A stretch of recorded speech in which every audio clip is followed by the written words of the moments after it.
চীনের উত্তর প্রান্তে কি নীরবে বদলে যাচ্ছে শক্তির ভারসাম্য? মঙ্গোলিয়ার সীমান্তে হঠাৎ করে কেন নজরদারি বাড়িয়েছে পেন্টাগন? বিশ্ব কি তবে আরেকটি পরমাণু উত্তেজনার দিকে এগোচ্ছে? এই প্রশ্নগুলোই ঘুরপাক খাচ্ছে যুক্তরাষ্ট্রের প্রতিরক্ষা দপ্তরের এক খসড়া প্রতিবেদনের পর। প্রতিবেদনে উঠে এসেছে চাঞ্চল্যকর দাবি, চীন মঙ্গোলিয়ার সীমান্ত সংলগ্ন এলাকায় শতাধিক আন্তঃমহাদেশীয় ব্যালিস্টিক ক্ষেপণাস্ত্র মোতায়েন করেছে বলে ধারণা করা হচ্ছে। পেন্টাগনের তথ্য অনুযায়ী চীন ৩টি বিশাল সাইলো ফিল্ডে ১০০টিরও বেশি আইসিবিএম স্থাপন করেছে। সাধারণত এসব সাইলো কৃষি বা শিল্পক্ষেত্রে ব্যবহৃত কাঠামোর মতো দেখতে হলেও বাস্তবে এগুলো এখন পরমাণু অস্ত্র সংরক্ষণের গুরুত্বপূর্ণ কেন্দ্র বলে মনে করা হচ্ছে। প্রতিবেদন বলছে, এসব সাইলোতে মোতায়েন করা হয়েছে সলিড ফুয়েল DF-31 ধরনের ক্ষেপণাস্ত্র, যেগুলো হাজার হাজার কিলোমিটার দূরের লক্ষ্যবস্তুতে আঘাত হানতে সক্ষম। পেন্টাগন আগে এই সাইলো ফিল্ডগুলোর অস্তিত্বের কথা জানালেও সেখানে ঠিক কতগুলো ক্ষেপণাস্ত্র আছে এই প্রথমবারের মতো নির্দিষ্ট সংখ্যা প্রকাশ করা হলো।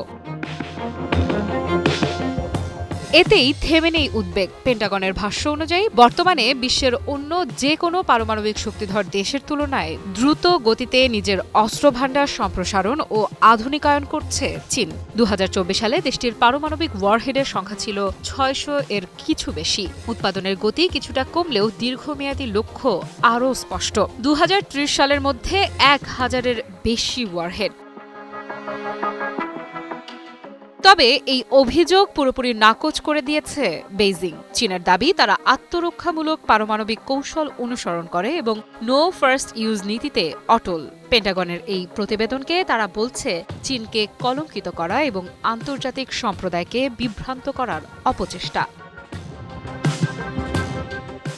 এদিকে নিরস্ত্রীকরণ নিয়ে ভিন্ন বার্তা শোনা যাচ্ছে ওয়াশিংটন থেকে। গত মাসে মার্কিন প্রেসিডেন্ট ডোনাল্ড ট্রাম্প বলেছিলেন তিনি চীন ও রাশিয়ার সঙ্গে নিরস্ত্রীকরণ সংক্রান্ত একটি পরিকল্পনা নিয়ে কাজ করতে পারেন। কিন্তু পেন্টাগনের খসড়া প্রতিবেদনে বলা হয়েছে বেইজিং এ ধরনের কোনো আলোচনায় আগ্রহ দেখাচ্ছে এমন ইঙ্গিত এখনও পাওয়া যায়নি। প্রতিবেদনের ভাষায়, অস্ত্র নিয়ন্ত্রণ বা বিস্তৃত কূটনৈতিক আলোচনার প্রতি চীনের মনোভাব এখনও কঠোর ও অনড়।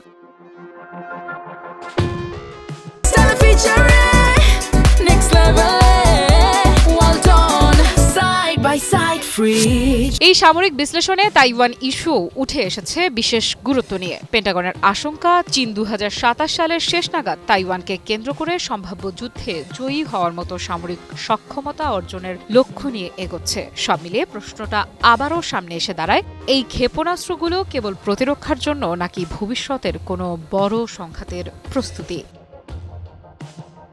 আফরিদা ইফরা, নিউজ 24।